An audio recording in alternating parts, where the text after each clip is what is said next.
ग्रामीण coaching classes ढाणी कुम्हारन की इस यूट्यूब चैनल में आप सभी का स्वागत है।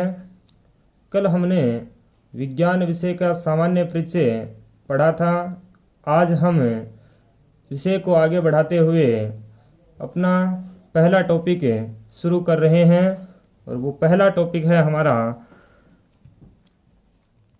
मानव शरीर के बारे में हम अध्ययन करेंगे।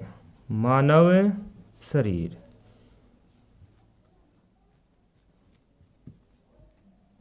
मानव शरीर। मानव शरीर के बारे में अध्ययन करते हुए हम हमारा पहला जो चैप्टर है मानव शरीर के तंत्र। मानव शरीर के तंत्र। मानव शरीर के तंत्र पढ़ने से पहले मानव शरीर के बारे में थोड़ी बेसिक जानकारी हम पढ़ते हैं। तो सबसे पहले मानव शरीर की सबसे छोटी इकाई होती है कोशिका। तो मानव शरीर की सबसे छोटी इकाई कोशिका।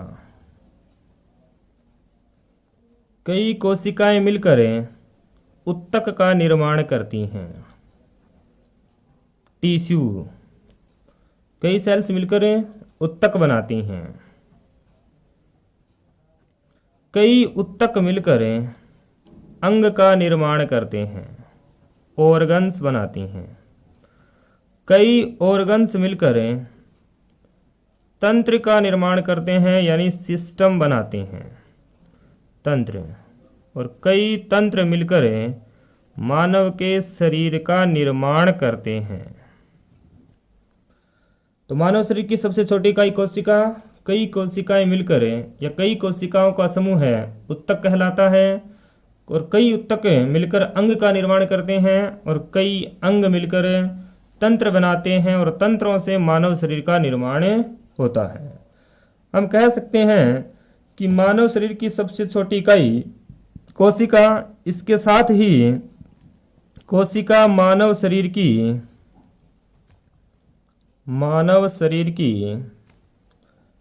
संरचनात्मक इकाई होती है। संरचनात्मक इकाई भी कहलाती है। संरचनात्मक इकाई के साथ साथ कोशिका मानव शरीर की क्रियात्मक इकाई भी कहलाती है। मानव शरीर की क्रियात्मक इकाई। तो हम कह सकते हैं कि कोशिका मानव शरीर की सबसे छोटी इकाई, शरीर की संरचनात्मक इकाई और शरीर की क्रियात्मक इकाई। अब कोशिका के अंदर पाया जाता है केंद्रक, न्यूक्लियस।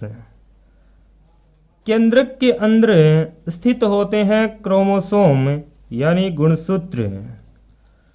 गुणसूत्र।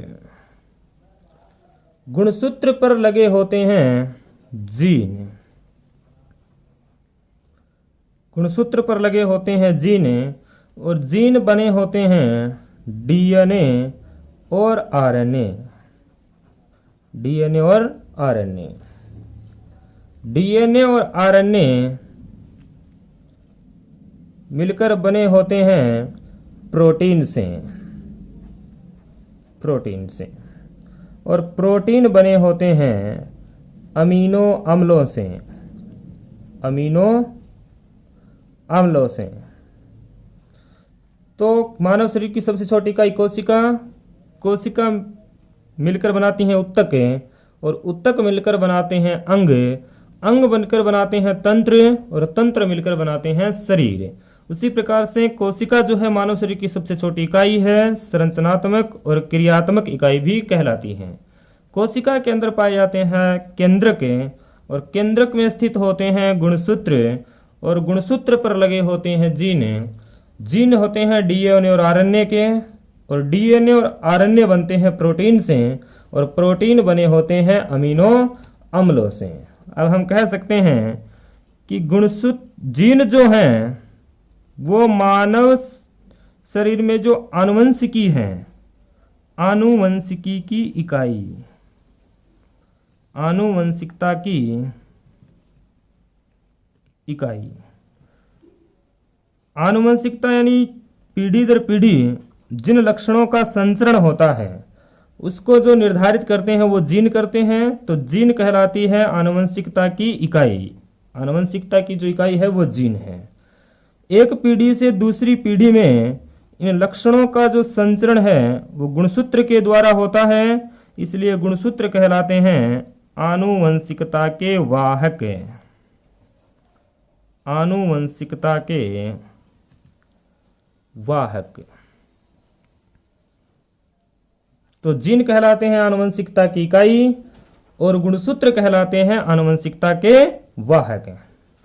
उसी प्रकार से प्रोटीन मानव शरीर का निर्माण करता है, इसलिए प्रोटीन जो है वो मानव शरीर की आधारशिला कहलाता है। मानव शरीर की आधारशिला, मानव शरीर की आधारशिला प्रोटीन होती है। अमीनो अम्ल मिलकर के प्रोटीन बनाते हैं, तो अमीनो अम्ल जो हैं वो प्रोटीन की इकाई कहलाते हैं। प्रोटीन की इकाई कहलाते हैं। तो देखिए, मानव शरीर की सबसे छोटी इकाई कोशिका, और कोशिका मानव शरीर की संरचनात्मक और क्रियात्मक इकाई है। और कोशिका मिलकर उत्तक बनाती हैं, उत्तक मिलकर अंग बनाते हैं, और अंग मिलकर तंत्र बनाते हैं, और कई तंत्र मिलकर शरीर का निर्माण करते हैं। उसी प्रकार कोशिका में केंद्रक पाया जाता है, केंद्रक में गुणसूत्र पाए जाते हैं, और गुणसूत्र पे लगे होते हैं जीन, और जीन मिलकर बने होते हैं डीएनए और आरएनए के। डीएनए और आरएनए प्रोटीन के बने होते हैं, और प्रोटीनों में स्थित होता है अमीनो अम्ल। तो इस कॉन्सेप्ट में छोटे छोटे अनेक प्रश्न बन रहे हैं, जिसमें आपसे पूछा जा सकता है कि मानव शरीर की सबसे छोटी इकाई तो कोशिका, संरचनात्मक इकाई तो कोशिका, क्रियात्मक इकाई तो कोशिका। उसी प्रकार मानव शरीर की आधारशिला प्रोटीन, और प्रोटीन की इकाई पूछे तो अमीनो अम्ल। उसी प्रकार जीन जो होते हैं वो आनुवंशिकता की इकाई है, और गुणसूत्र आनुवंशिकता के वाहक हैं। तो ये मानव शरीर का जो सामान्य सा एक परिचय था। अब हम आगे पहला तंत्र मानव शरीर का हम पढ़ रहे हैं, और वो पहला तंत्र है हमारा रक्त परिसंचरण तंत्र।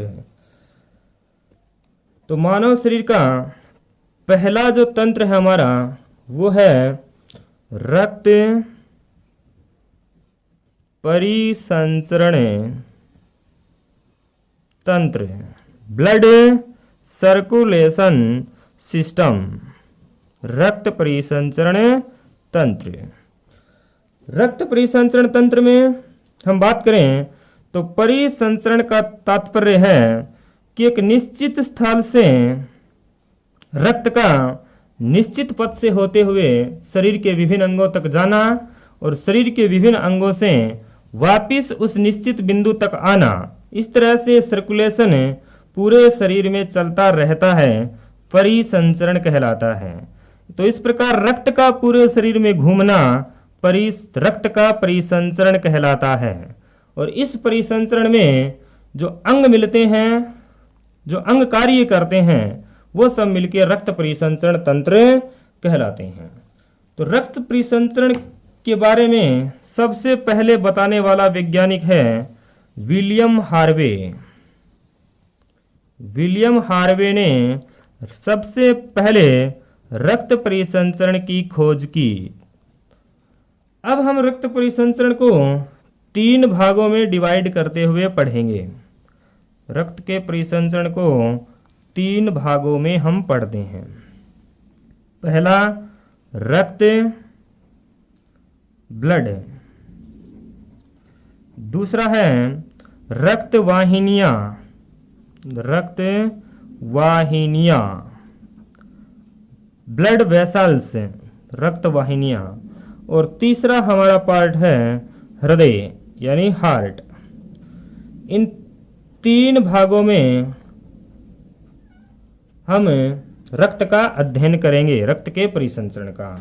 रक्त वाहिनियां यानी ब्लड वेसल्स। अब हम बात करते हैं कि रक्त का जो अध्ययन है वो क्या कहलाता है। तो रक्त का अध्ययन कहलाता है हीमेटोलॉजी। हीमेटोलॉजी। उसी प्रकार रक्त वाहिनियों का अध्ययन कहलाता है एंजियोलॉजी। एंजियोलॉजी। और उसी प्रकार हृदय का अध्ययन कहलाता है कार्डियोलॉजी। कार्डियोलॉजी। तो रक्त परिसंचरण तंत्र की खोज विलियम हार्वे नामक वैज्ञानिक ने की थी। और रक्त के परिसंचरण को पढ़ने के लिए हम इसे 3 भागों में डिवाइड करते हैं। पहला रक्त के बारे में पढ़ेंगे। जो रक्त का अध्ययन जब हम करेंगे तो वो कहलाता है हीमेटोलॉजी। उसी प्रकार रक्त वाहिनियां, सीरा और धमनियां, उनका जब हम अध्ययन करेंगे तो वो कहलाता है एंजियोलॉजी। और उसी प्रकार हार्ट का अध्ययन कहलाता है कार्डियोलॉजी। तो हम सबसे पहले पढ़ते हैं ब्लड के बारे में। ब्लड यानी रक्त। तो सबसे पहले हम देखते हैं कि रक्त है क्या। तो रक्त एक तरल संयोजी उत्तक है। रक्त एक तरल संयोजी उत्तक है। ब्लड एक लिक्विड कनेक्टिव टिश्यू है, यानी रक्त तरल संयोजी उत्तक है। संयोजी का मतलब है सभी अंगों को आपस में कनेक्ट करता है, जोड़ता है। उत्तक यानी कोशिकाओं का समूह है। उसके बाद हम बात करते हैं कि रक्त का पीएच मान। तो रक्त का पीएच मान होता है 7.4। यानी रक्त जो होता है वो हल्का क्षारीय होता है। हल्का क्षारीय। पीएच मान यानी पीएच स्केल से मापा जाता है। और पीएच स्केल को बारे में बताने वाला वैज्ञानिक जो है सोरेनसन नामक वैज्ञानिक ने इसके बारे में हमें बताया था। तो पीएच स्केल की खोज की थी सोरेनसन ने। पीएच स्केल यानी एक पैमाना होता है जिसमें किसी भी विलयन का अम्लीय व क्षारीयपन मापा जाता है। और इस पैमाने में 0 से लेकर 14 तक डिजिट होते हैं। 1 2 3 4 5 6 7 8 9 10 11 12 13 और 14। यानी कुल डिजिटों की संख्या होती है 14। जो 7 का जो पैमाना है वहाँ होता है विलयन उदासीन। 7 से 0 तक विलयन होता है अम्लीय। और 7 से 14 तक जो विलयन है वो होता है क्षारीय। तो रक्त का जो पीएच मान है वो 7.4 है, तो क्षारीय की तरफ जाता है और ये हल्का क्षारीय होता है। अब हम बात करते हैं कि रक्त जो है, रक्त की मात्रा, मानव शरीर में रक्त की मात्रा। तो मानव शरीर में रक्त की मात्रा होती है 5 से 6 लीटर के मध्य। 5 से 6 लीटर। अब हम बात करें कि मानव शरीर के रक्त, शरीर के वजन के हिसाब से रक्त की मात्रा।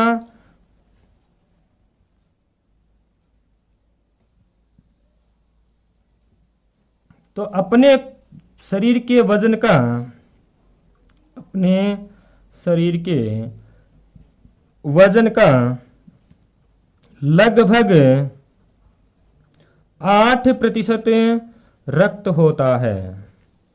अपने शरीर के कुल वजन का लगभग 8% रक्त की मात्रा होती है। रक्त जो है वो एक प्रकार से बफर विलयन है। रक्त एक कैसा विलयन है? बफर विलयन। बफर विलयन से तात्पर्य है कि ऐसा विलयन जो अपने पीएच मान में बहुत कम बदलाव या बदलाव न होने दे। पीएच मान में बदलाव न होने दे, ऐसा विलयन बफर विलयन कहलाता है। तो रक्त एक बफर विलयन होता है। उसी प्रकार से हम बात करें तो रक्त का निर्माण कहाँ होता है शरीर में? तो रक्त का निर्माण होता है, रक्त का निर्माण लाल अस्थि मज्जा में, रेड बोन मेरो। लाल अस्थि मज्जा में रक्त का निर्माण होता है। भ्रूणावस्था में रक्त का निर्माण की बात करें तो भ्रूणावस्था में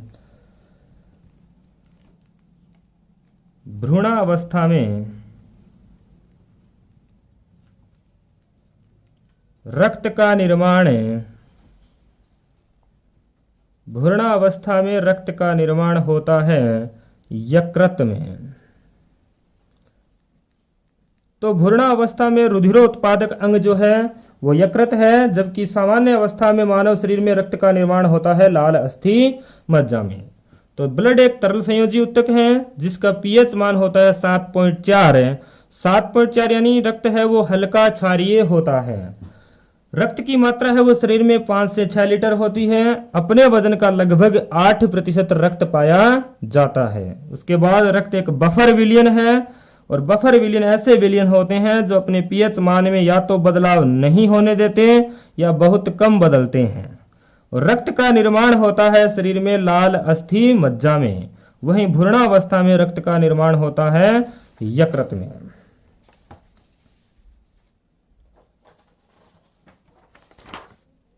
नेक्स्ट पॉइंट कि रक्त जो है, रक्त का निर्माण क्या कहलाता है? तो शरीर में रक्त का निर्माण हीमोपाइसिस कहलाता है। रक्त का निर्माण हीमोपाइसिस कहलाता है। हीमोपाइसिस कहलाता है। जबकि रक्त का नष्ट होना या आरबीसी का टूटना, रक्त का नष्ट होना हीमोलाइसिस कहलाता है। रक्त का नष्ट होना हीमोलाइसिस कहलाता है। हीमोलाइसिस कहलाता है। तो रक्त का निर्माण हीमोपाइसिस कहलाता है, जबकि रक्त का नष्ट होना हीमोलाइसिस कहलाता है। अब हम बात करते हैं कि रक्त का संगठन, कंपोजिशन ऑफ ब्लड है। तो नेक्स्ट हमारा जो हेडिंग है वो है रक्त का संगठन। रक्त का संगठन कि रक्त वो है वो किन किन से मिलकर बना होता है, उसका संगठन क्या है। तो रक्त की जब हम बात करें तो मुख्य रूप से रक्त के 2 भाग होते हैं। पहला भाग प्लाज्मा, जबकि रक्त में दूसरा भाग होता है रक्त कणिकाएं। रक्त कणिकाएं। कुल रक्त में लगभग 55% भाग प्लाज्मा होता है, जबकि 45% भाग रक्त कणिकाएं होती हैं। प्लाज्मा के अंदर हम बात करें तो प्लाज्मा जो है वो जल प्लस ठोस पदार्थों से मिलकर बना होता है। जल प्लस ठोस पदार्थ,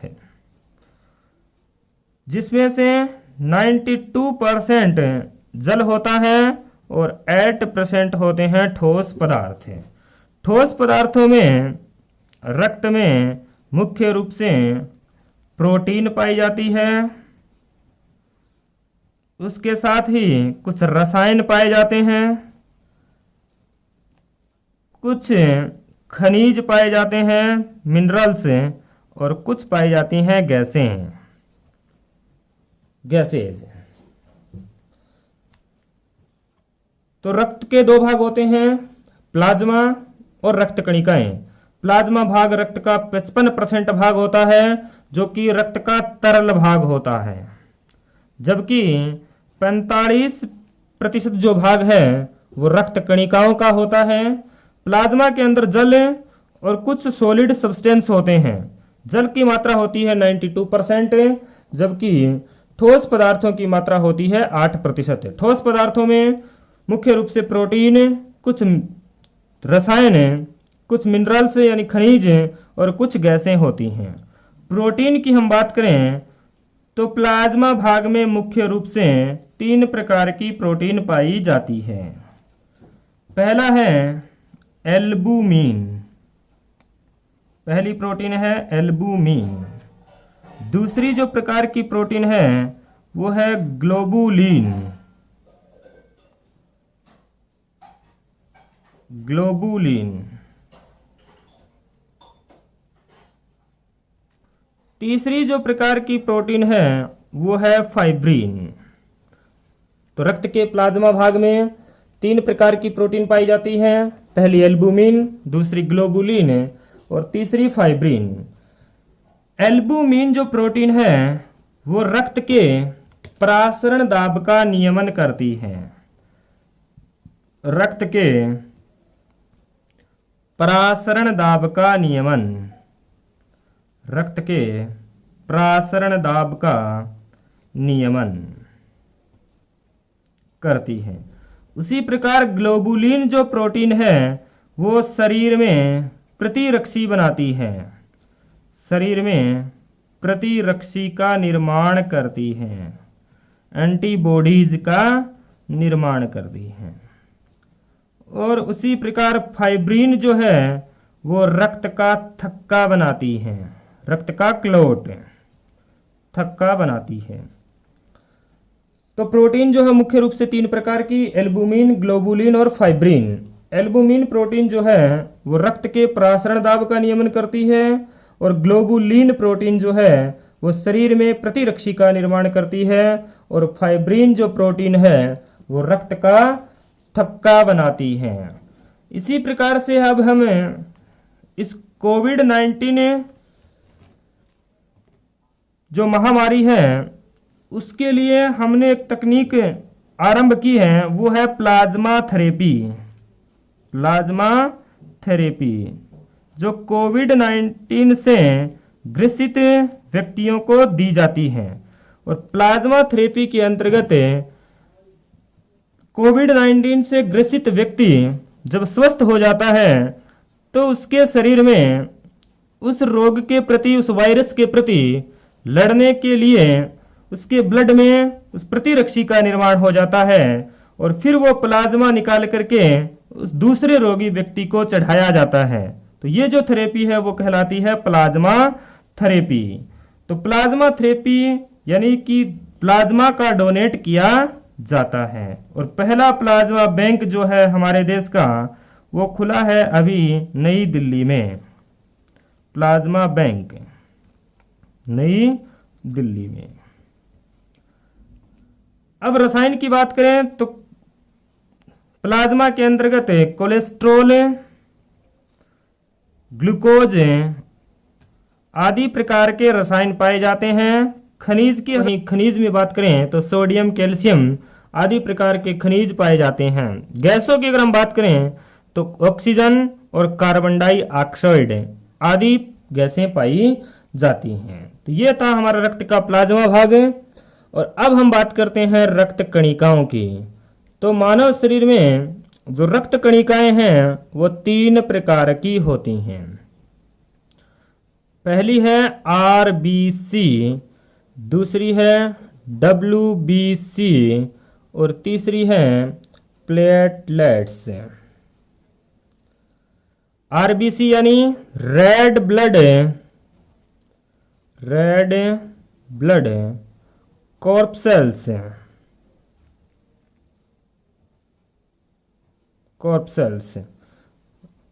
डब्ल्यूबीसी यानी व्हाइट ब्लड कॉर्पसेल्स और प्लेटलेट्स, जिसे कहते हैं हिंदी में लाल रक्त कणिकाएं, लाल रक्त कणिकाएं, जबकि WBC श्वेत रक्त कणिकाएं, श्वेत रक्त कणिकाएं, और प्लेटलेट्स यानी बिंबाणु, बिंबाणु।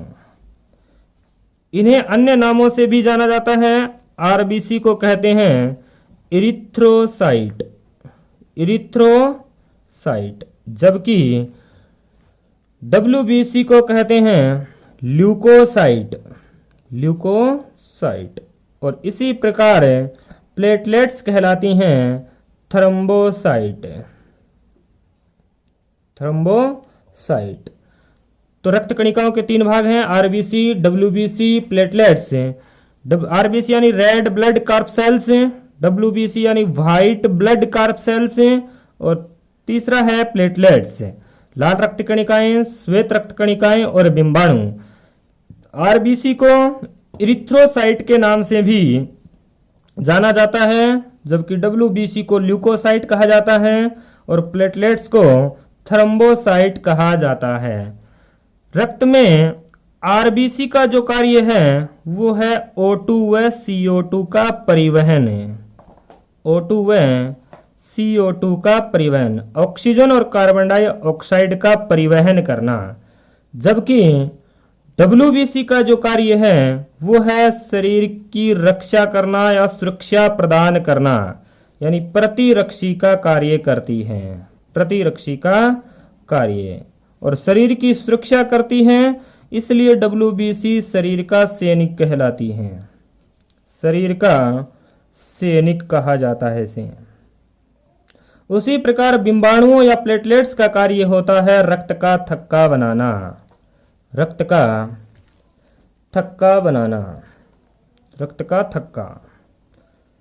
अब हम बात करें RBC जो है वो मलेरिया रोग में RBC की संख्या घट जाती है, मलेरिया रोग में RBC कम हो जाती हैं, RBC कम हो जाती हैं। उसी प्रकार एड्स रोग में, एड्स रोग में WBC की संख्या घट जाती है, एड्स रोग में WBC की संख्या कम हो जाती है।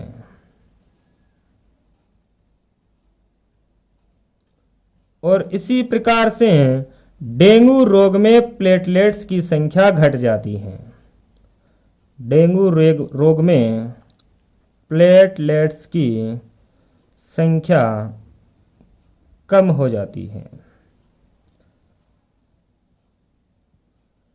तो हमने पढ़ा कि रक्त कणिकाएं हो 3 प्रकार की, RBC, WBC, प्लेटलेट्स हैं। RBC को इरिथ्रोसाइट कहा जाता है, WBC को ल्यूकोसाइट कहा जाता है, बिंबाणु को थ्रोम्बोसाइट कहा जाता है। इरिथ्रोसाइट जो है वो O2 और CO2 का परिवहन करती है तथा मलेरिया रोग में इसकी संख्या कम हो जाती है। उसी प्रकार WBC प्रतिरक्षा का कार्य करती है, शरीर की सैनिक कहलाती है, और एड्स रोग में WBC की संख्या कम हो जाती है। उसी प्रकार से थ्रोम्बोसाइट जो है वो रक्त के थक्का बनाने का कार्य करती हैं, और डेंगू रोग में प्लेटलेट्स की संख्या घट जाती है। धन्यवाद।